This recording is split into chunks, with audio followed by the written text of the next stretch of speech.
کسی عورت کے پاس قیمتی زیورات ہو اور وہ سفر کر رہی ہو تو غفلت کے ساتھ سفر نہیں کرتی، بلکہ بہت چوکنا پن کے ساتھ وہ سفر میں کھاتی بھی ہے، پیتی بھی ہے، سوتی بھی ہے، لیکن ہمیشہ اس کو فکر اپنے زیورات کی رہتی ہے کہ کوئی چور آ کر، کوئی ڈاکو آ کر، کوئی لٹیرا آ کر لوٹ نہ لے۔ یہ سمجھدار عورت ہے، اور زیورات ہیں اور کھانے میں ایسی لگی کہ زیورات کو بھول گئی، پینے میں ایسی لگی کہ زیورات بھول گئی، کوئی عورت آئی تو اس سے بات چیت کرنے میں ایسی لگی کہ اپنے زیورات بھول گئی، اور ایسی سوئی کہ اپنے زیورات سے غافل ہو گئی اور ڈاکو اور چور نے آ کر لوٹ لیا۔ اب جب کھانے پینے اور سونے سے فارغ ہوئی، اب دیکھا زیورات ہے ہی نہیں، اب رونا شروع کیا، تو اب رونے سے کیا فائدہ، وہ تو لے کے بھاگ گیا۔ زیورات تو دوبارہ بھی ہم بنا سکتے ہیں، لیکن اگر دینی زندگی اور ہمارا ایمان دنیا میں مشغول ہو کر اگر ہم نے اس کو بھلا دیا اور دنیا میں اس طرح زندگی گزاری جیسے مرنا ہی نہ ہو، اور اسی پر موت آ گئی، اب مرنے کے بعد نہ نماز کا موقع ہے، نہ روزے کا موقع ہے، نہ گناہوں پر توبہ کا موقع ہے، مرنے کے بعد جو موقع ہاتھ سے نکل گیا۔ اگر ایمان بچا ہے تو جنت ہے، گناہوں کی سزا بھگتنے کے بعد، اور اگر ایمان بھی گیا ہے تو میری بہنوں ہمیشہ ہمیشہ کے لیے جہنم کی آگ ہے۔ اس لیے کھانا بھی ہے، پینا بھی ہے، سونا بھی ہے، گھر کی صفائی بھی ہے، شادی بیاہ میں خوشی رچانا بھی ہے، موت میت پر غم بنانا بھی ہے، لیکن اپنی آخرت اور اپنی موت کو سامنے رکھ کر اور اپنے ایمان اور نیک اعمال کو سامنے رکھ کر تو انشاءاللہ جیسے زیورات سے عورت کے بدن کی زینت و سنگھار ہوتا ہے، نیک اعمال اور ایمان سے اس کے دل کا سنگھار ہوتا ہے، دل نورانی بنتا ہے، دل میں چمک پیدا ہوتی ہے، اور دل ایسا صاف ستھرا ہوتا ہے جس دل کو اللہ پسند کرتا ہے۔ اس لیے کہ جنت میں جانے کے لیے دل کو صاف ستھرا رکھنا ضروری ہے۔ کیوں؟ قیامت کے دن تو دوسری چیزیں کام نہیں آئے گی، روپیہ، پیسہ، بینک بیلنس، چیزیں، سامان۔ اسی لیے قرآن یہ کہتا ہے یوم لا ينفع مال ولا بنون الا من اتى الله بقلب سلیم۔ قیامت کا وہ دن جس دن اولاد کام نہیں آئے گی، مال کام نہیں آئے گا، ہاں جس نے اپنے دل کو گناہوں سے صاف ستھرا رکھا ہوگا۔ اس لیے کہ جنت پاک ہے، ناپاک عورت وہ جنت میں داخل نہیں ہو سکتی، اور گناہوں سے ہماری آنکھیں، ہمارے کان، ہماری زبان، ہمارا دماغ، ہمارے ہاتھ پیر ناپاک اور گندے ہو جاتے ہیں۔ آپ کو تو تجربہ ہے، آپ کے کسی بیٹے کو، کسی بیٹی کو آپ نے نہلا دھلا کر، پاؤڈر وغیرہ لگا کر کھیلنے کے لیے بھیجا، تو آپ نصیحت کرتے ہیں بیٹا کپڑے گندے مت کرنا۔ اب وہ باہر گیا تو باہر کا ماحول بچوں کے کھیلنے کا، کودنے کا اور نالی سے پانی لے لے کر ایک دوسرے پر چھڑکنے کا، اب یہ آپ کی بیٹی اور آپ کا بیٹا اس میں مشغول ہو گیا۔ گھنٹے 2 گھنٹے ہوتے ہوتے اس کے کپڑے، اس کا بدن سب گندا ہو گیا۔ اب یہ ماں کی نصیحت کو بھول گیا، جیسے وہ باقی نصیحت کو بھول گیا، ہم اللہ کی نصیحت کو بھول گئے، اللہ کے نبی علیہ السلام کی نصیحت کو بھول گئے۔ غفلت آ گئی، تو غفلت کی وجہ سے آنکھیں بے قابو ہیں۔ آج کوئی عورت موبائل سے خالی ہے؟ کوئی جوان بچی موبائل سے خالی ہے؟ کوئی جوان لڑکا موبائل سے خالی ہے؟ اور موبائل میں وہ چیزیں دیکھی جاتی ہیں دن میں بھی رات میں بھی کہ جس سے شیطان شرما جاتا ہے۔ اب آنکھیں گندی، غلط چیزیں سننے سے کان گندے، غلط چیزیں بکنے سے زبان گندی، گناہوں کی سوچ آنے سے دماغ گندا۔ اب جانا ہے ہمیں اپنے اصلی گھر میں۔ دنیا تو چند دن کی جگہ ہے، اور اللہ نے اسی لیے بھیجا ہے کہ باہر کے گندے ماحول سے تم اپنے آپ کو بچانا۔ شادی بھی رچانا، موت میت پر غم بھی منانا، کپڑے بھی پہننا، کھانا پینا سونا سب، لیکن میری نصیحت کو مت بھولنا کہ اپنی آخرت بنا کر آنا۔ اللہ کے نبی علیہ السلام نے فرمایا دنیا تمہارے لیے اور تم آخرت کے لیے۔ دنیا ہمارے لیے ہے، کھائیں گے پیئیں گے پہنیں گے، لیکن آخرت ہمارے لیے ہے۔ اب جیسے وہ چھوٹا بچہ، جب بچے چلے گئے تو گھر آنے لگا، ماں نے دیکھ لیا، جس ماں نے نہلایا تھا، دھلایا تھا، پاؤڈر لگایا تھا، وہی ماں اس کو گھر میں گھسنے نہیں دے دی۔ مجھے کیا کہہ کر بھیجا تھا اور تجھے اپنی حالت کیا بنائی ہے؟ سیدھی باتھ روم میں لے جائے، اور باتھ روم میں لے جا کر کپڑے اتار کر نہلا کر اور نہلاتے وقت 2-4 تھپڑے مار کر اس کو نئے کپڑے پہناتی ہے، پھر اپنے گھر میں آنے دیتی ہے۔ تو جنت اللہ کا گھر ہے، اللہ نے بنایا ہے۔ اس میں گنہگار عورت جس نے اپنی زندگی کو گناہوں کی وجہ سے ناپاک کیا ہے، اگر ایمان کا ٹکٹ ہے لیکن گناہوں کی گندگی بھی ہے، تو اللہ تعالیٰ اس کو جہنم کے باتھ روم میں ڈالیں گے اور اس کی صفائی ہوگی۔ اللہ بہتر جانے کتنے ہزار سال جہنم میں رہنا پڑے گا۔ اب غلط چیزیں دیکھ کر آنکھیں گندی کی ہے، اب آنکھوں کو کیسے پاک کیا جائے گا؟ کہ آنکھوں کو پاک کرنے کے لیے جہنم کی آگ میں سیسا جو لوہے جیسا ہوتا ہے اس کو پگھلا کر گرم گرم راکھ اس کی آنکھوں میں ڈالا جائے گا۔ میں نے کہا، آپ نے سنا، آپ تو روزانہ سالن پکاتی ہو، بعض دفعہ سالن پکاتے وقت دیگچی میں سے معمولی تیل کی چھینٹ، معمولی سوئی کی نوک کے برابر آپ کی آنکھ میں اڑتی ہے، کیا حال ہوتا ہے؟ کیا حال ہوتا ہے؟ یا کبھی اپنی پلک آنکھ کا بال آنکھ میں چلا جاتا ہے ٹوٹ کر، کیا حال ہوتا ہے؟ تو جب اس کی آنکھ میں جہنم میں گرم کی ہوئی سیسا پگھلا کر اس راگ کو گرم گرم ڈالا جائے گا تو کیا حال ہوگا؟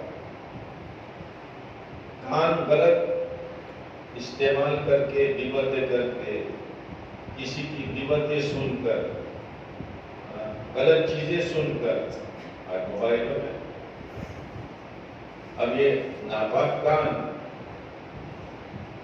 اللہ نے اس لیے دیے تھے تاکہ تعلیم سنیں، قرآن کی تلاوت سنیں، دین کی باتیں سنیں، بیانات سنیں، غریبوں کی ہمدردی کی باتیں سنیں. لیکن اس نے گناہوں میں لگا دیا، چاہے مرد ہو یا عورت، جوان ہو یا بوڑھا. اب وہ گندے کان ہیں تو اس کی صفائی کیسے ہوگی؟ اس کی صفائی اس طرح ہوگی کہ جہنم میں لوہے کے سریے گرم کر کے اس کے کانوں میں ڈالے جائیں گے. میں نے کہا، آپ نے سنا، لیکن معمولی کیڑا، معمولی کیڑی اگر کان میں چلی جائے تو کیا حال ہوتا ہے؟ کتنے چسکے آتے ہیں، کتنی تکلیف ہوتی ہے، دماغ کتنا بھاری ہو جاتا ہے. تو جب یہ لوہے کے سریے گرم کر کے آنکھوں میں ڈالے جائیں گے کیا حال ہوگا؟ زبان گناہ کر کے اس کو ناپاک کیا اور اسی حال میں مری بغیر توبہ کے، تو اس کو کیسے پاک کیا جائے گا؟ جہنم کی آگ کی کینچی سے زبان کو کترا جائے گا. میں نے کہا، آپ نے سنا، لیکن کبھی کبھی کھاتے کھاتے زبان کا معمولی حصہ دانتوں کے بیچ میں آ جاتا ہے، کیا حال ہوتا ہے؟ کبھی سر میں درد پیدا ہوتا ہے تو کیا حال ہوتا ہے؟ اور کوئی معمولی کنکری سر پر اوپر سے گرتی ہے تو کیا حال ہوتا ہے؟ اس سر سے اور دماغ سے گناہ کی سوچ، شیطانی چیزوں کی سوچ، یہ فیشن کروں، یہ میک اپ کروں، یہ پہنوں اور گناہ کی چیزیں. تو اس کی صفائی کیسے ہوگی؟ صابن سے کہ نا؟ فرشتے سر پر ڈنڈے ماریں گے اور پھر اوپر سے گرم پانی ڈالا جائے گا. یہ ہے. پھر اس کے بعد پتہ نہیں کتنے ہزار سال کے بعد اس کو جہنم سے نکال کر جنت میں پہنچایا جائے گا. لیکن دنیا میں بھوک لگتی ہے، جنت میں تو بھوک لگے گی نہیں، جنت میں پیاس لگے گی نہیں، جنت میں اونگ اور نیند آئے گی نہیں، جنت میں تھکن بدن پر لگے گی نہیں. پھر تم سوچ رہی ہوگی کہ جنت کی نعمتیں پھر بھوک کے بغیر کیسے کھانا، پیاس کے بغیر کیسے پینا؟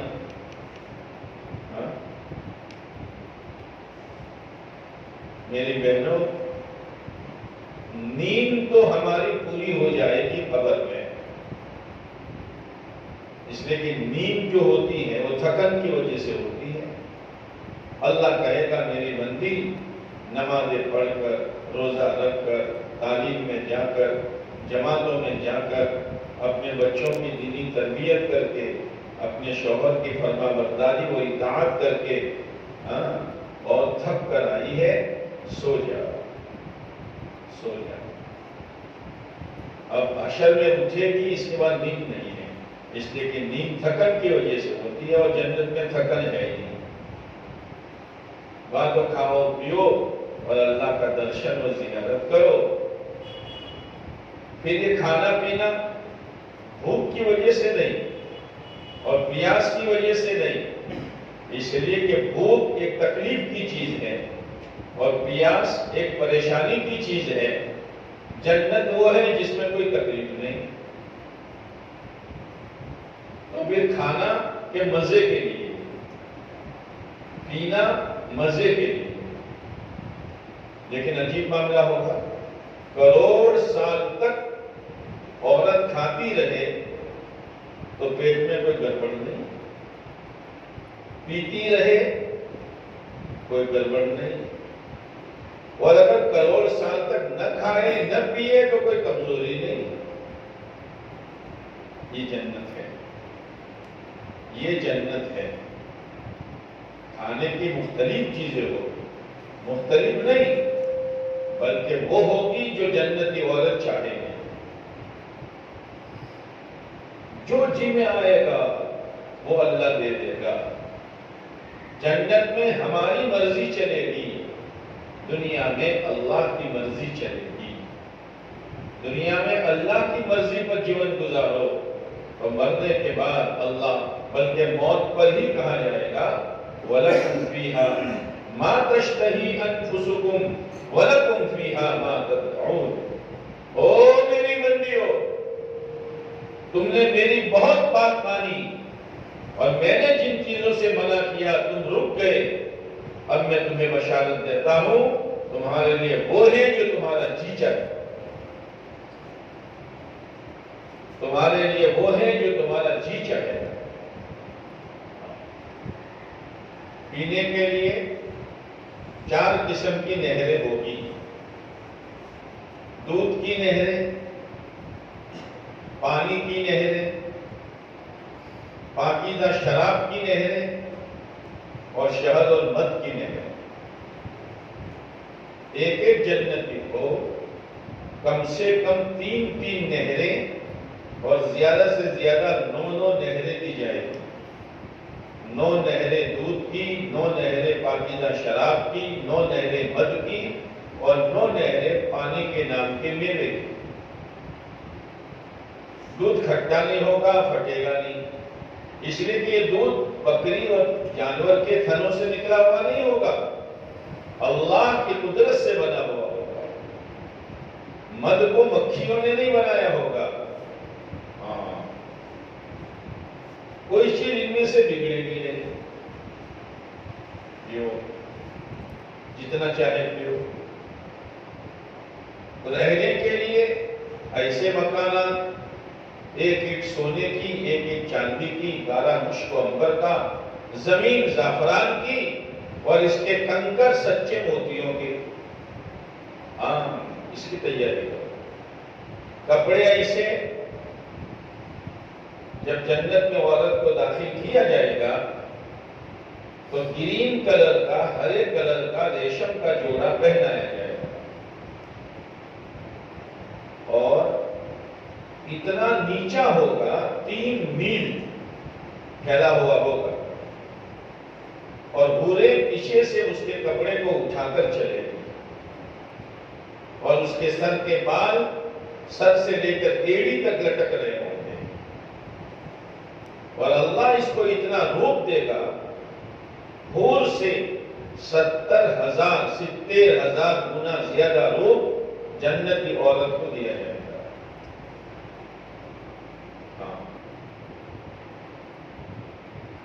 دین پر، ایمان پر، شریعت سنت پر یہ نعمت دے. یہ کپڑا جو پہنایا کروڑ سال کے بعد پھٹے گا نہیں، نیا لانے کی فکر نہیں. کروڑ سال تک پہننے کے بعد میلا نہیں ہوگا، دھونے کی جھنجھٹ نہیں. کروڑ سال تک پہنے گی لیکن اس کی چمک میں فرق نہیں آئے گا، نیا لانے کی ضرورت نہیں بلکہ اس کی چمک بڑھتی ہی رہے گی. اب عورتیں یہ سوچیں گی کہ ہمارے تو الگ الگ کلر چاہیے. کروڑ سال تک ایک ہی کلر نہیں. کتابوں میں آتا ہے کہ 1 سیکنڈ میں جوڑا وہی رہے گا، 1 سیکنڈ میں 70 کلر بدلے گے. ہاں، زندگی وہ ہے. اسی لیے آپ علیہ السلام نے اپنے صحابہ سے فرمایا اللہم لا عیش الا عیش الاخرہ، اللہم لا عیش الا عیش الاخرہ. او میرے صحابہ، دنیا میں تکلیف آوے، پریشانی آوے، روزی میں تنگی آوے، گھبرانا مت. اصل زندگی تو آخرت کی زندگی ہے. اسی لیے حضرت خدیجہ رضی اللہ تعالیٰ عنہ بڑی مالدار عورت تھی، مال بہت تھا، فیشنوں پر، کپڑوں پر، مکانوں کے بنانے پر، ٹائلسوں پر برباد نہیں کیا، اپنی آخرت بنائی۔ اور جب انتقال کا وقت آیا تو پیور والے کپڑے میں آیا، میلے کپڑے میں آیا، لیکن اللہ ان سے اتنا راضی ہوا کہ جبرائیل امین کو بھیجا اور کہا آپ علیہ السلام سے، اے اللہ کے نبی علیہ السلام، خدیجہ کو اللہ سلام کہتا ہے، خدیجہ کو اللہ سلام کہتا ہے۔ جب حضرت خدیجہ دنیا سے جانے لگی تو آپ علیہ السلام نے فرمایا، خدیجہ جا رہی ہو جنت میں، اللہ نے تمہارے لیے محل بنایا ہے، تمہاری سوکن کو میرا سلام کہنا۔ سوکن کس کو کہتے ہیں؟ ایک شوہر دوسری شادی کرے تو یہ دو عورتیں آپس میں سوکنیں ہوتی ہیں۔ تو حضرت خدیجہ رضی اللہ تعالیٰ عنہ نے عرض کیا، اے اللہ کے نبی علیہ السلام، آپ نے تو میری حیاتی میں دوسری شادی کی نہیں ہے، تو میری سوکن کون؟ آپ نے فرمایا فرعون کی بیوی آسیہ، اللہ اس کا نکاح جنت میں میرے ساتھ کرے گا۔ آسیہ کون ہے؟ رحمت اللہ تعالی علیہا، فرعون کی بیوی، مکھمل پر چلنے والی، چاروں طرف خدمت کے لیے باندیا اور نوکر اور خادم، پتہ نہیں کتنا سونا، کتنی چاندی، کتنے ہیرے، اشاروں پر کام ہوتے تھے۔ لیکن آسیہ نے سوچا، کپڑے ہیں تو کتنے دن، زیورات ہیں تو کتنے دن، کھانا پینا ہے تو کتنے دن، مکھمل پر چلنا کتنے دن، موت آئے گی، سارا کھیل ختم ہو جائے گا۔ اگر میں نے اپنی آخرت نہ بنائی اور موسیٰ علیہ السلام پر ایمان نہ لائی تو میری آخرت گر جائے۔ موسیٰ علیہ السلام پر ایمان لائی، پھر ان کو پتا چلا، فرعون نے کہا، آسیہ تو مجھے رب نہیں مانتی؟ اس لیے کہ فرعون اپنے آپ کو رب اور خدا کہتا ہے۔ آسیہ نے کہا، نہیں، میرا رب تو وہ ہے جو موسیٰ علیہ السلام کا رب ہے۔ آسیہ، یہ قیمتی جوڑے اتر جائیں گے، یہ زیورات چھین لیے جائیں گے، مکھمل ہٹا دیا جائے گا اور محل سے دھکا دے دیا جائے گا، ذرا سوچ سمجھ کر فیصلہ کر۔ جب دل میں آخرت اتر جاتی ہے، جب دل میں اپنی قبر ہوتی ہے اور موت سامنے ہوتی ہے، آج تو ہم نے موت کو ہی بلا دیا، لیکن بلاؤ نہ بلاؤ، موت تو آنے والی ہے۔ ابھی شب برات گزری ہے، آئندہ شب برات تک جن جن مردوں عورتوں کو پکڑنا ہے اور ان کو موت دینی ہے، ان تمام کا لسٹ ملک الموت کے حوالے کر دیا گیا ہے۔ بس اگر اس میں میرا نام ہے تو میرا مرنا ضروری ہے، اور اگر آپ کا نام ہے تو آپ کا مرنا ضروری ہے۔ مجھے اور آپ کو کوئی موت سے نہیں بچا سکتا۔ فرعون نے سمجھایا، آسیہ سمجھی نہیں، جب تک سمجھ نہیں آئی تھی، مکھمل کے نشے میں، زیورات کے نشے میں، اچھی پوشاک و لباس کے نشے میں نے اپنے اللہ کو بھلا دیا تھا، جیسے آج ہماری بہنوں نے اللہ کو بھلا دیا۔ کیا کپڑا پہن رہی ہو، کیسا پہن رہی ہو، کیا یہ چست اور ٹائٹ کپڑا ہماری ایمان والی بہن کا لباس ہے؟ یہ باریک کپڑا ایمان والی بہن کا لباس ہے؟ یہ باریک اوڑھنی جس سے بال نظر آتے ہیں، یہ ایمان والی بہن کی اوڑھنی ہے؟ اور یہ ادھورا کپڑا آستی کے کہاں تک؟ ہماری بچی نکلے یا ہماری بہن نکلے تو پتہ نہیں چلتا ایمان والی ہے یا بے ایمان ہے، مرنے کے بعد پتہ چلے گا، مرنے کے بعد پتہ چلے گا۔ واپس آ جاؤ، توبہ کر لو۔ آج ہم سب توبہ کے لیے جمع ہوئے ہیں، موقع موت سے پہلے کا ہے، شیطان اور نفس لوٹ رہا ہے جیسے وہ زیورات لوٹ گیا، پتا ہی نہیں، لوٹنے کے بعد بھاگ گیا، اب رو رہی ہے۔ قیامت کے دن اتنا رونا پڑے گا کہ پانی ختم ہو جائے گا، خون کے آنسو سے رونا پڑے گا، اور خون بدن سے اتنا نکلے گا کہ اگر اس خون میں کشتی ڈال دی جائے تو چلنے لگے، لیکن اللہ کو رحم نہیں آئے گا۔ رونا ہو دنیا میں رو لو، معافی مانگ لو، اللہ غفور الرحیم ہے، اللہ غفور الرحیم ہے۔ اب فرعون نے حکم دیا مخمل سے ہٹاؤ، قیمتی جوڑے چھینو، زیورات لے لو، اس کی خدمت اور غلاموں باقیوں چھوڑ دو۔ ہاں، جس کے ناخن میں بھی درد نہیں تھا اس کو زمین پر لٹا دو، اب پھانسی دے دو۔ فرعون پھانسی کیسے دیتا تھا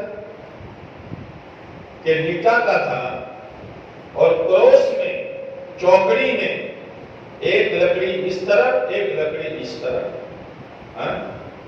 ایک لکڑی کا کنارہ دائیں ہاتھ پر، دوسرا کنارہ بائیں پاؤں پر، اور دوسری لکڑی کا کنارہ بائیں ہاتھ پر تو اس کا دوسرا کنارہ دائیں پاؤں پر، اور کیلے لگا دیتا تھا، کیلے، اور اس طرح مارتا تھا۔ لیکن آخرت دل میں تھی۔ آسیہ نے اللہ سے کہا، قرآن نے بیان کیا ہے، رب ابن لی عندک بیتا فی الجنہ، مالک آ رہی ہوں تیرے پاس۔ اس نے تو اپنے محل سے دھکا دے دیا اور کپڑے چھین لیے اور زیورات لے لیے، مالک آ رہی ہوں، میرے آنے سے پہلے تیرے پاس میرے لیے جنت میں ایک محل بنا دے، وَنَجِّنِي مِن فِرْعَوْنَ وَعَمَلِهِ وَنَجِّنِي مِنَ الْقَوْمِ الظَّالِمِينَ، اور مجھے فرعون سے اور اس کے کرتوت سے اور ظالموں سے مجھے نجات دے۔ اس وقت وہ اپنے رب کو یاد کیا۔ اللہ نے فرشتوں سے کہا، فرشتوں آسمان کے دروازے کھول دو اور میری آسیہ کو اس کی جنت بتا دو۔ ہاں، جنت بتائی اور اسی حال میں اللہ کے پاس پہنچ گئی۔ یہ مثال بیان کی ہے، وَاضْرِبْ لَهُمْ وَضَرَبَ لَنَا، ہم نے تمہارے لیے مثال بیان کی ہے فرعون کی بیوی کی، اور تو عبرت پکڑو، سبق پکڑو۔ تم اگر دین پر آؤ گی، اسلامی لباس پر آؤ گی، پردہ میں آؤ گی، نمازوں پر، روزے پر، تہجد پر، اشراق پر، چاشت پر، اوابین پر آؤ گی، تمہیں کوئی پھانسی نہیں چڑھائے گا۔ تمہارا باپ بھی خوش، تمہارا بیٹا بھی خوش، تمہارا شوہر بھی خوش، جو سنے گا وہ خوش۔ آ جاؤ، جیسے میری آسیہ آئی تم بھی آ جاؤ، اگر اپنی جنت بنانی ہے۔ ہاں، اس آسیہ کا نکاح اللہ جنت میں پیارے نبی علیہ السلام کے ساتھ کرے گا۔ اور اگر تمہیں نشہ ہے، میرے شوہر کا بنگلہ ہے، میرے شوہر کا بہت بڑا کارخانہ ہے، بہت بڑی فیکٹری ہے، بہت بڑی آوک ہے، سن لو، ان چھلکوں کی تو ہماری اب کوئی حیثیت نہیں ہے۔ نبی کی عورت نے نبی کی بات نہیں مانی اور اپنی منمانی پر زندگی گزاری، چاہے نوح علیہ السلام کی بیوی ہو یا لوط علیہ السلام کی، ہم ان دونوں کو اٹھا کر جہنم میں ہم نے ڈال دیا۔ تمہاری کیا حیثیت ہے؟ دو نمونے پیش کیے، دو نمونے پیش کیے ہیں، اب تمہاری مرضی کی بات ہے، جھوٹ سے نمونے پر چلو۔ جیسے لوط علیہ السلام نے اپنی بیوی کو سمجھایا، نوح علیہ السلام نے اپنی بیوی کو سمجھایا، آج تمہیں کس کس طرح سے سمجھایا جاتا ہے؟ کتنے بیانات سنائے گئے، کتنے پروگرام کیے گئے، کتنے جوڑ کیے گئے، لیکن اگر تم دس سے مس نہیں ہو رہی ہو، جیسے نوح علیہ السلام اور لوط علیہ السلام کی بیوی دس سے مس نہیں ہوئی، تو نتیجہ وہی ہے، یاد رکھنا، نتیجہ وہی ہے۔ میری بہنوں، دین کو سامنے رکھو، دین کو، دین ہمارا سرمایہ ہے، ایمان ہماری پونجی ہے۔ ہاں، کمائی کا موقع اللہ نے دیا ہے، اور پھر ہر سال اللہ رمضان المبارک کو لا رہا ہے۔ سیزن کا مہینہ، سیزن کا مہینہ۔ آپ نے اپنے شوہروں کو، اپنے بیٹوں کو دیکھا ہوگا کہ صبح ٹفن لے کے جاتے ہیں دوپہر کے کھانے کا، شام کو واپس آتے ہیں تو بھرا ہوا ٹفن واپس لاتے ہیں۔ آپ پوچھتی ہو کھانا نہیں کھایا، کہ گاہک کتنے تھے کہ موقع ہی نہیں ملا، اور یہی 2 مہینے کی سیزن سنبھال لے کے بھی کھانا ہی کھانا ہے۔ رمضان المبارک کا مہینہ سیزن کا مہینہ ہے۔ ایک فرض پڑھو گی 70 فرضوں کا ثواب، نفل پڑھو گی فرض کا ثواب۔ اللہ نے یہ رمضان کیوں دیا؟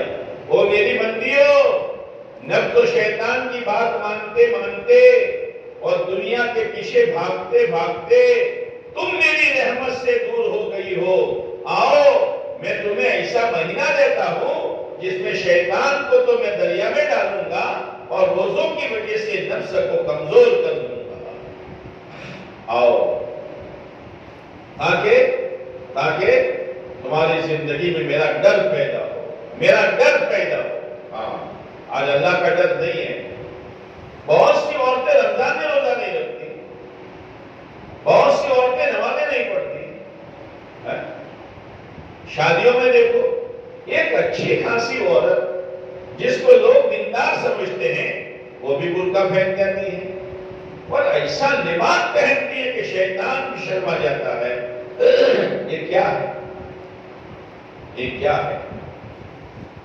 شادی ہو یا غمی ہو، مالداری ہو یا غریبی ہو، ہر حال میں ہم ایمان والے ہیں، ہم ایمان والے ہیں۔ اپنے ایمان کی حفاظت کرنا ہمارے لیے بہت ضروری ہے، ایمانی زندگی گزارنا۔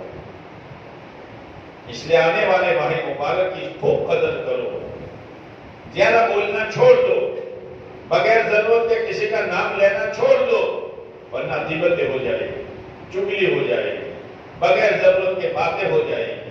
بس اپنا گھر کا کام جلدی سے، یہ نہیں کہ پورا رمضان پکانے میں، کھانے میں، پینے میں اور آخری اشیاء عید کی تیاری کرنے میں، یہ نہیں ہے۔ جو کرنا ہو کر لو شعبان میں، جو خریدنا ہو خرید لو، لیکن خریدنے کے لیے تم بازار نہ جاؤ، اس لیے کہ آپ علیہ السلام نے جب اپنی بیٹی فاطمہ کا نکاح رضی اللہ تعالیٰ عنہ کا حضرت علی رضی اللہ تعالیٰ عنہ سے کیا تو آپ نے فرمایا علی باہر کا کام تمہارے ذمے، بیٹی فاطمہ گھر کا کام تیرے ذمے۔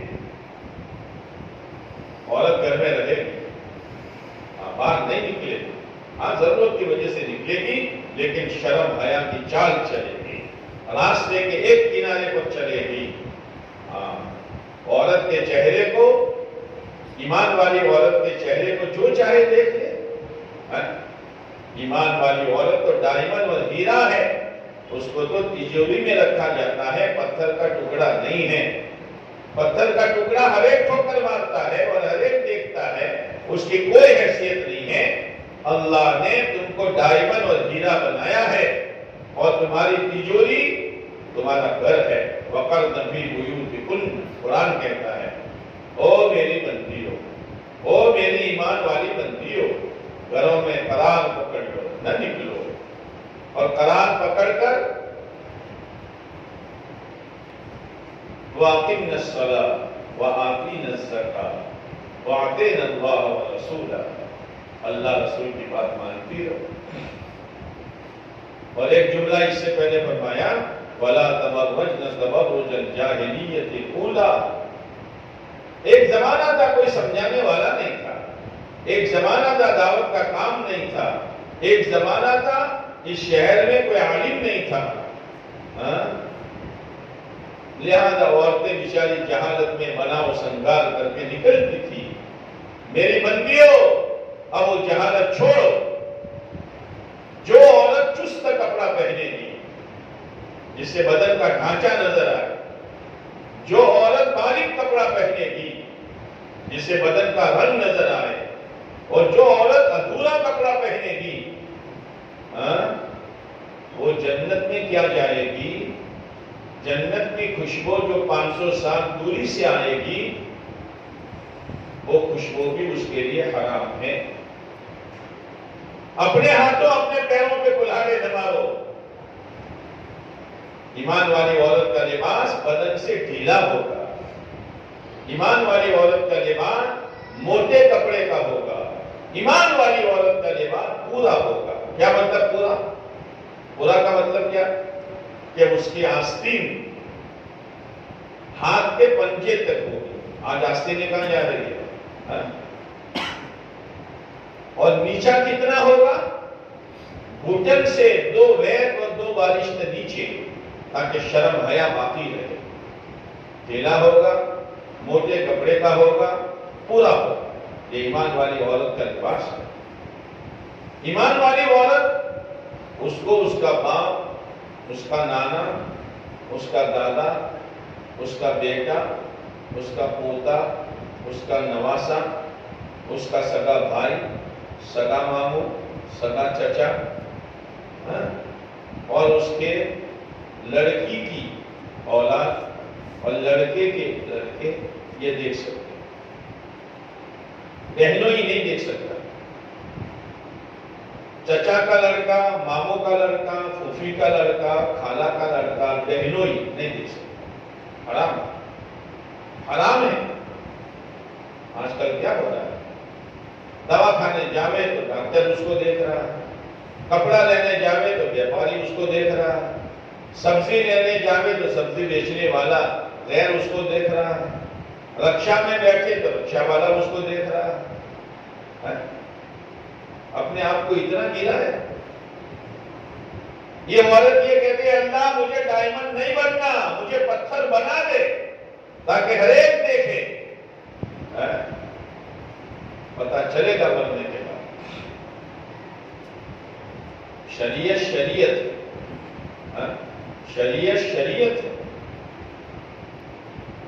کوئی عورت مر گئی، پتہ نہیں چھوٹا ادے-پور میں عورتیں مرتی ہے کہ نہیں مرتی؟ مرتی ہے۔ اگر نہ مرے تو ایک گھر میں کتنی بڈھیاں جمع ہو جائے گی؟ کون سنبھالے گا؟ جب عورت مر گئی تو اس کا شوہر اس کا چہرہ دیکھ سکتا ہے، اس کو ہاتھ نہیں لگا سکتا۔ شریعت نے منع کر۔ 40 سال تک میاں بیوی رہے، اب معاملہ بدل گیا۔ اس عورت کو قبر میں اتارنا ہو تو یہ اعلان نہیں ہوتا مضبوط 4 جوانی آ جاؤ، نہ، اس کا بیٹا، اس کا پوتا، اس کا نواسا، اس کا بھائی، اس کا باپ، اس کا شوہر بھی نہیں۔ اور قبر میں اتارو، وہ تو کفن پہنے ہوئی ہے نا، لیکن قبر میں اتار کر قبر کو بھی ڈھانپ لو، اور وہ قبر میں اتارنے والے اس پردے کے نیچے رہ کر بہن کو قبر میں اتاریں گے تاکہ اس مری ہوئی عورت کے کفن پر بھی کسی غیر محرم کی نظر نہ پڑے۔ اب میں آپ لوگوں سے ایک سوال کرتا ہوں۔ قبرستان ہے، سینکڑوں قبریں ہیں، یہ بہن بھی قبر میں جا رہی ہے، جوان بہن کی اچانک انتقال ہو گیا، اس کے 2 چھوٹے چھوٹے بچے روتے روتے قبر کے کنارے آئے، اس کے شوہر کی تو دنیا ہی لوٹ گئی، اس کا بوڑھا باپ ٹپ ٹپ آنسو بہاتا ہے، پورے محلے پر صدمہ ہے۔ میں آپ سے پوچھتا ہوں، اگر اس وقت بہن کو قبر میں اتارتے وقت چادر نہ ڈھانکی جائے، اوپر اتارا جائے، یعنی اس کی کفن کو ہر ایک دیکھے، تو کیا قبرستان میں رہ کر بہن قبر میں جا رہی ہے، پورے محلے پر صدمہ ہے، کوئی ایسا کالے دل کا آدمی ہوگا جو بہن کے کفن کو دیکھ کر اپنی نیت خراب کرے؟ اس وقت بھی اللہ کہتا ہے میری بندی کو پردے کے ساتھ بچاؤ۔ اللہ کا حکم ہے، جیسے نماز فرض، مال ہے، نصاب ہے تو زکات فرض، رمضان آئے تو روزہ فرض، طاقت ہو تو حج فرض، اسی طریقے سے میری بہنوں پردہ فرض ہے، فرض۔ کب تک ایسی جیون گزارو گے؟ سینکڑوں عورتیں بے پردگی کا جیون گزارتے گزارتے جیون گزارتے گزارتے قبروں میں پہنچ گئی، اللہ بہتر جانتا ہے قبر میں ان کے ساتھ کیا معاملہ ہوتا ہے۔ پردے کا اہتمام کرو، شرماؤ نہیں، شیطان آئے گا۔ اتنے دنوں تک تو پردہ کیا نہیں، اب چچا کا، ماموں کا، پھوپھی کا، خالہ کا اور بہنوں آئیں گی کہ لو یہ تو اوجھل میں آ گئی، اوجھل میں بزرگ بن گئی، بزرگ، چلو اللہ معاف کرے گا۔ اچھا کوئی عورت ایسی ہے جو زہر کھا لے اور یوں کہ اللہ بچا لے گا، کوئی ہے؟ چھوٹا بزرگ کسی کی پرواہ نہ کرو، آج سے نیت کرو کہ آج سے لے کر میرا جنازہ اٹھنے تک میرے چہرے پر کسی غیر محرم کی نظر نہیں پڑے۔ کچھ نیتیں کر کے جاؤ، کچھ نیتیں کر کے جاؤ، لباس اسلامی پہنو، اور ایک ایمان والی عورت کا گھر کی چار دیواری میں رہ کر کیا کام ہے؟ کیا کام ہے؟ پھلکیاں بناؤ، پھلکیاں، ہے نا، سالن پکاؤ، روزانہ کر دو، اور سالن پکا لو تو پورے محلے میں ایسی خوشبو جائے کہ ہر ایک کے منہ میں پانی آئے۔ اس نے پکارا کہ مریم نے، اچھا مریم نے یہ کام ہے۔ یہ تو بے ایمان عورتیں ہم سے زیادہ اچھا کرتی ہیں، چٹاکے دار بناتی ہے، تم بھی بناتے ہوگی۔ یہ کام نہیں ہے، تو ضرورت ہے۔ کام کیا ہے؟ روزانہ تلاوت، روزانہ اللہ کا ذکر، ہر کام سنت کے مطابق، اپنے شوہر کی اطاعت اور فرما برداری۔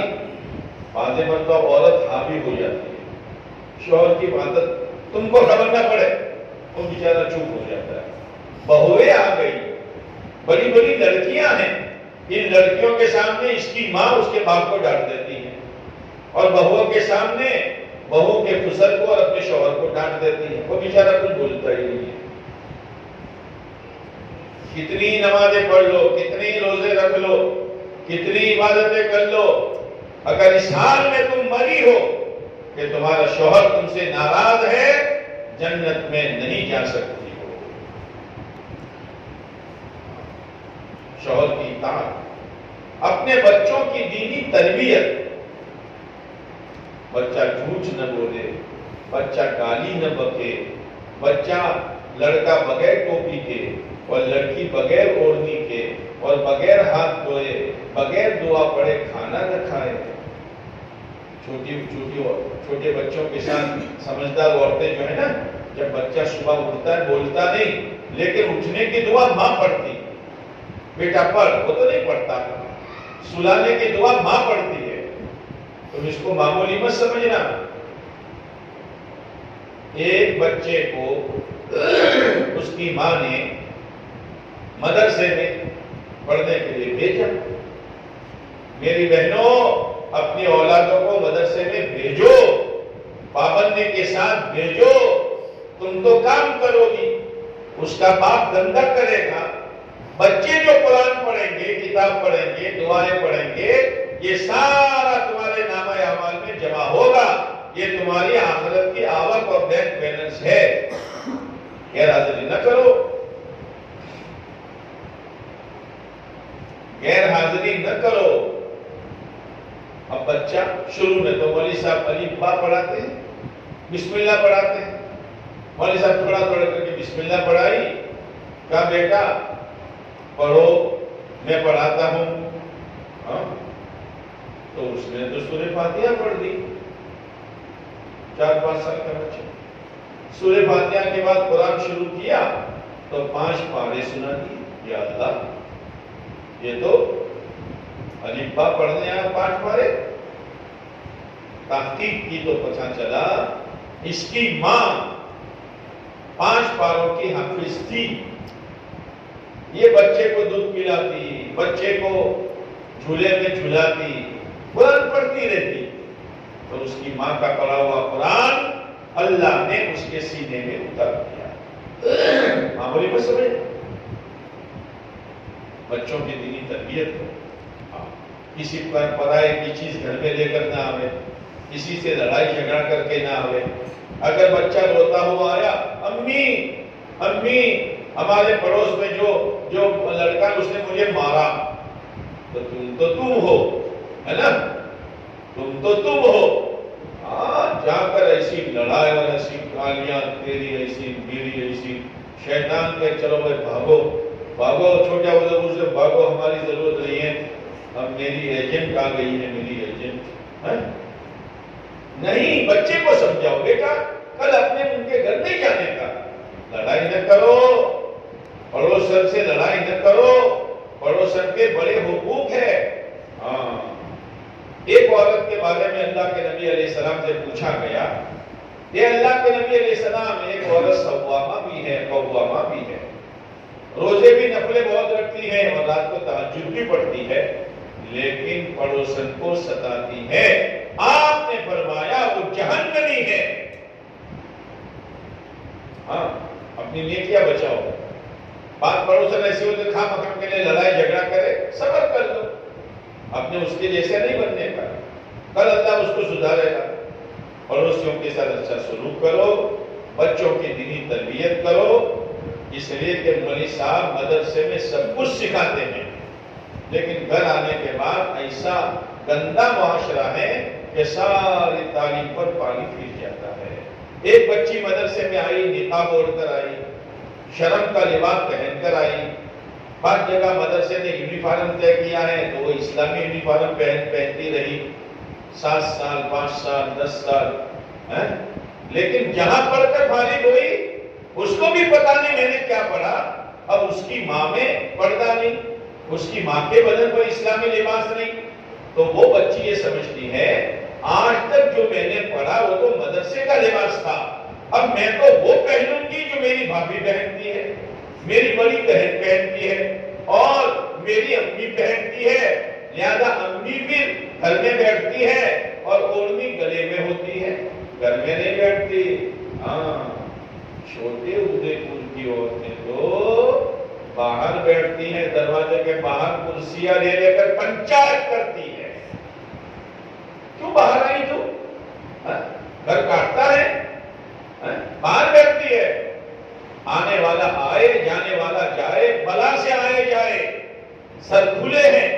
یاد رکھنا، جو عورت ایمان والی اپنے بالوں کو غیر محرموں کو نہیں چھپائے گی اور دکھائے گی، قیامت کے دن اللہ اس کے بالوں کو پکڑ کر جہنم کے آنکڑے سے لٹکائے گا اور وہ لٹک رہی ہوگی اور نیچے آگ جل رہی ہوگی۔ میں نے بات کہی، آپ نے سن لی۔ کوئی عورت آپ کے 10-12 بالوں کی لٹ لے کر کھینچے زور سے، کیا ہوتا ہے؟ جب پورا وزن بالوں پر ہوگا وہ لٹک رہی ہوگی اور نیچے آگ جل رہی ہوگی، کیسے برداشت کرو گی؟ باہر مت بیٹھو، باہر مت بیٹھو، باہر مت بیٹھو، بالکل مت بیٹھو۔ غیر محرم کی نظر تم پر پڑے گی، تمہاری نظر غیر محرم پر پڑے گی۔ اس لیے میری بہنوں، لمبی بات مجھے کرنی نہیں ہے۔ رمضان آ رہا ہے، روزانہ صلاۃ التسبیح پڑھو، اشراق پڑھو، چاشتہ پڑھو، اوابین پڑھو، سحری کے لیے تو اٹھنا ہی اٹھنا ہے، تہجد پڑھو، 15 منٹ 20 منٹ آدھا گھنٹہ لمبا وقت فارغ کر کے دامن پھیلا کر اللہ سے اپنے لیے، اپنے بچوں کے لیے، اپنے شوہر کے لیے، اپنے ماں باپ کے لیے، بھائی بہن رشتے داروں کے لیے، پوری امت مسلمہ کے لیے ہدایت مانگو اور یہ کہو کہ اللہ، اے اللہ تو مجھے میرے نفس کے حوالے مت کرنا۔ یوسف علیہ السلام کتنے بڑے نبی، لیکن یوسف علیہ السلام اللہ سے کہہ رہے ہیں وَمَا أُبَرِّئُ نَفْسِي، اے اللہ مجھے میرے نفس پر بھروسہ نہیں ہے، وہ تو بہت بدماش ہے، بہت بدماش۔ إِنَّ النَّفْسَ لَأَمَّارَةٌ بِالسُّوءِ، اس لیے کہ نفس ہمیشہ برائی کی طرف لے جاتا ہے۔ نفس کی مثال کیسی ہے معلوم ہے؟ جیسے کتے کی پچھڑی اور دم۔ ہمارے یہاں تو کتے کی پچھڑی ٹیڑھی ہوتی ہے، ادے پور تو سدھرا ہوا ہے، چھوٹا ہے لیکن بڑا ہے، تو تمہارے یہاں کتے کی پشڑی سیدھی ہوتی ہوگی، اور یہ پشڑی اتنی ٹیڑھی ہے کہ زمین میں دفن کرو 100 سال کے بعد نکالو تو ٹیڑھی کی ٹیڑھی، تو نفس بھی ٹیڑھا کا ٹیڑھا۔ اب یہ پشڑی کو سیدھا کرنا ہو تو وظیفے پڑھو، ہے نا، اور پھوکے مارو، یہ کہ نہ، ایک ڈنڈا باندھو، پشڑی پر کیا باندھو؟ ڈنڈا، سیدھی، لیکن بھروسہ مت کرنا، جس دن کھولو گے اس دن ٹیڑھی، تو نفس پر ڈنڈا باندھو اللہ کے حکم کا اور پیارے نبی علیہ السلام کے طریقے کا، تو نفس سیدھا ہو جائے گا، اور موت تک ڈنڈا باندھے رکھو، ہاں، ورنہ وہ ہمیں پھنسا دے گا۔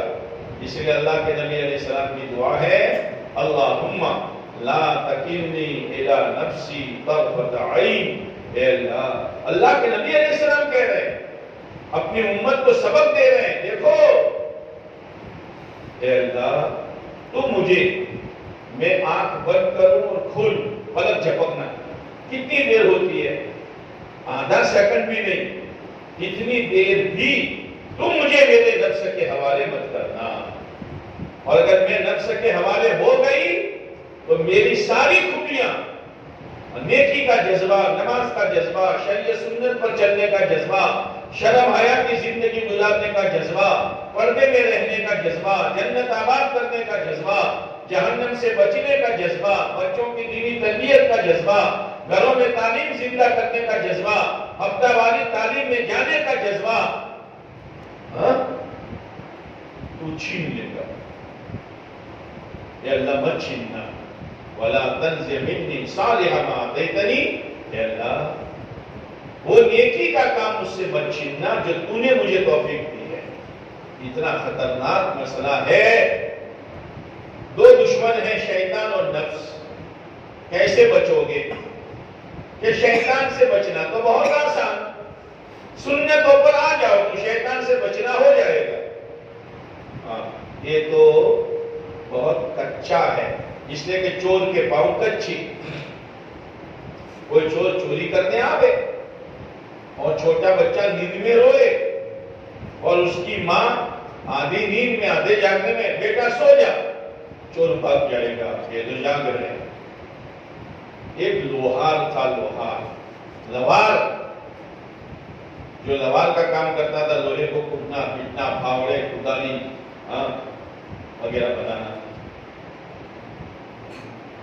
اب وہ تو جیسا آدمی دن گزارتا ہے رات میں اسے بکتا ہے، اب وہ لوہار جو تھا وہ تو تھکا ہوا آیا تھا، سو گیا تھراٹے، بیوی ابھی سوئی نہیں تھی اور دروازے پر چور آ کر کھڑا ہو گیا، عورت کا دل کمزور، تو بعض دفعہ دل ایسا بند جاتا ہے کہ بول بھی نہیں سکتی، اور وہ کھڑا ہے، اس کو معلوم ہے کہ شوہر سویا ہوا ہے، عورت بیچاری گھبرا گئی، عورت کا نام فاطمہ، اتنے میں اس کا شوہر بڑبڑانے لگا، نیند میں بکنے لگا، او فاطمہ، وہ ہتھوڑا لا، ہتھوڑا، وہ تو ہتھوڑا، تو چور بھاگ گیا، یہ بھی جاگ رہا ہے۔ صبح ہوئی تو بیوی نے کہا تم تو مزے سے سوئے، مجھے تو نیند نہیں آئی۔ کیوں نہیں آئی؟ کہ تمہارے سونے کے بعد وہ آیا تھا، میرا دل بن گیا، گھبرا رہی تھی، اچھا ہوا تم بکنے لگے، روزانہ بکو تاکہ چور آوے نہیں۔ شیطان کے پاؤں کچے، سنتوں پر آؤ گے شیطان سے بچاؤ ہو جائے گا، کھانے کی، پینے کی، سونے کی، گھر میں داخل ہونے کی، گھر سے نکلنے کی، کپڑا پہننے کی، کپڑا اتارنے کی، ہاں، بلکہ اللہ نے آپ کو تو موقع دیا ہے، کھانا پکاتے پکاتے درود شریف پڑھو، جھاڑو لگاتے لگاتے اللہ کا نام لو، ہاں، کپڑا دھوتے دھوتے اگر غسل خانہ ہے اس میں ساتھ میں کوئی اٹیچ نہیں ہے تو ناپاکی نہیں ہے، اللہ کا ذکر کرتی رہو، ہاں، شیطان قریب میں نہیں آئے گا۔ نفس بہت بڑا خطرناک ہے، تو نفس سے بچاؤ کیسے ہوگا؟ کہ نفس سے بچاؤ ہوگا اپنی موت کو یاد کرنے سے، مرنا ہے مرنا ہے مرنا ہے، بس اس کو مت بھولو، تو پھر نفس کا داؤ نہیں چلے گا۔ اس لیے میری بہنوں نیت کرو، دین پر جینا ہے اور دین پر مرنا ہے۔ اس کے ساتھ ساتھ اپنے جوانوں کو سمجھاؤ۔ جوانوں کے بالوں کی کٹنگ دیکھی ہے آپ نے آج کل جو چلی ہے وہ؟ اور جوان بچیوں کا لباس دیکھا ہے آپ نے؟ ہمارے سامنے ابھی ہمارا جنازہ نہیں اٹھا اور ہمارے جوانوں کا یہ حال ہے جیسے اسلام سے کوئی تعلق ہی نہ ہو۔ دونوں کانوں میں وہ دونوں سانپ لگا کر سن رہا ہے، پتہ نہیں کیا سن رہا، بچی بھی سن رہی ہے، کوئی بات ہوئی؟ تربیت کرو، چھوٹوں کی بھی بڑوں کی بھی۔ اور بہترین تربیت کا راستہ یہ ہے کہ اللہ کے راستے میں ان کو بھیجو، لڑکوں کو، جوان بچیوں کو نہیں، لڑکوں کو بھیجو جو 16 سال کے اوپر کے ہیں، 3 دن بھیجو، عشرے میں بھیجو، اگر وہ پڑھ رہے ہیں تو ویکیشن میں چلڈرن میں بھیجو، اور اگر کاروبار میں تو ابھی شعبان کی جماعتیں بنے گی اس میں بھیجو، اپنے شوہروں کو اللہ کے راستے میں بھیجو، اور تم بھی ہر تیسرے مہینے 3 دن لگاؤ، سال میں 1 مرتبہ 10 دن لگاؤ، 3 سال 10 دن لگا کر پھر آگے چلڈرن میں جاؤ، انشاءاللہ دین اگے گا، دین اگے گا۔ گھر کی تعلیم مضبوط کرو، روزانہ آخرت سنو، اعمال سنو، ہفتہ والی تعلیم میں شرکت کرو، اور اس کے علاوہ میری بہنوں اللہ کے احکامات میں سب سے بڑا حکم نماز ہے۔ نماز نہ چھوڑو، نہ چھوڑو، نہ چھوڑو۔ نماز چھوڑنا بہت بھینکر گناہ ہے۔ کتابوں میں آتا ہے جس کی زندگی میں نماز نہیں اس کی زندگی میں اسلام نہیں، جیسے جس کا سر نہیں اس کی زندگی نہیں۔ نمازوں کا اہتمام کرو، وقت ہوتے اذان ہوتے ہی نماز کی فکر کرو، پوری نماز پڑھو۔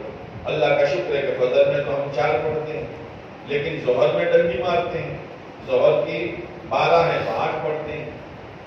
کتنی پڑھتے ہیں؟ کتنی پڑھتے ہیں؟ 10۔ 4 سنتیں آگے کی، 4 فرض اور 2 سنتیں۔ ارے 2 نفل پڑھنا ہے، آخرت بنے گی۔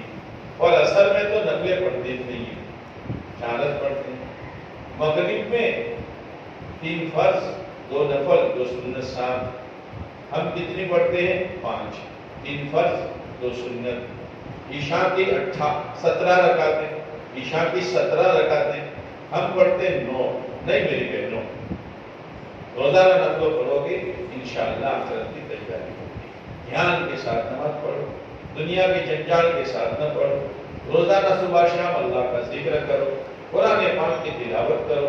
رمضان آ رہا ہے، ابھی سے مجھے 4 قرآن، مجھے 5 قرآن، مجھے 10 قرآن، مجھے روزانہ صلاۃ التسبیح، جس کا رمضان صحیح گزرا پورا سال صحیح گزرے گا۔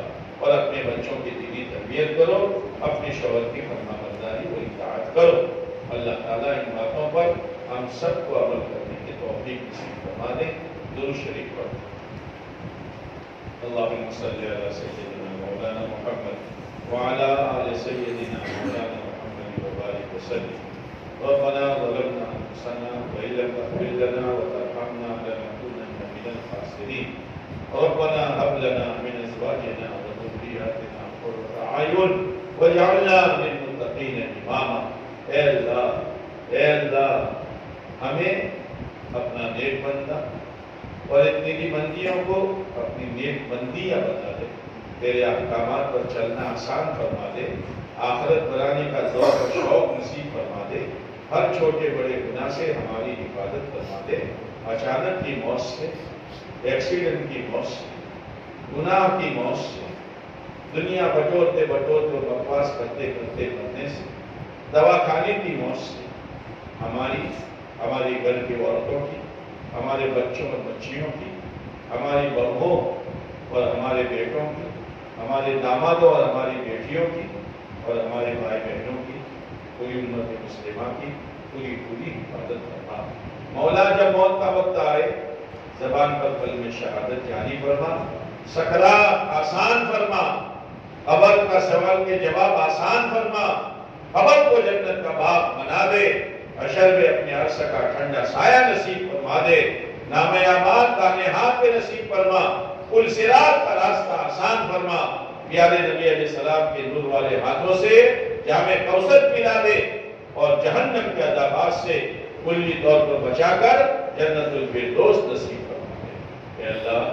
اے اللہ امت میں جو بیمار ہیں شفا نصیب فرما، جن کے بچے بچیوں کے رشتے نہیں ہوئے ان کو نیک صالح رشتے نصیب فرما، اور اے اللہ جو بے اولاد ہیں ان کو نیک صالح اولاد نصیب فرما، جس کی جو جائز حاجت کو پورا فرما، ہمارے اس پروگرام کو قبول فرما، خیر کے وجود میں آنے کا ذریعہ فرما، آخرت کا فکر پیدا ہونے کا ذریعہ فرما۔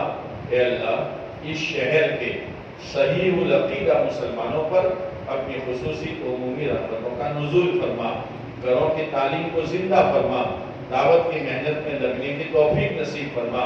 اے اللہ جن تیرے بندوں بندیوں نے دعا کے لیے کہا لکھا متوقع رہے، ان کے مقاصد خیر میں کامیابی نصیب فرما، جائز حاجتوں کو پورا فرما، ہمارے اس کہنے سننے کو قبول فرما، عمل کی توفیق نصیب فرما۔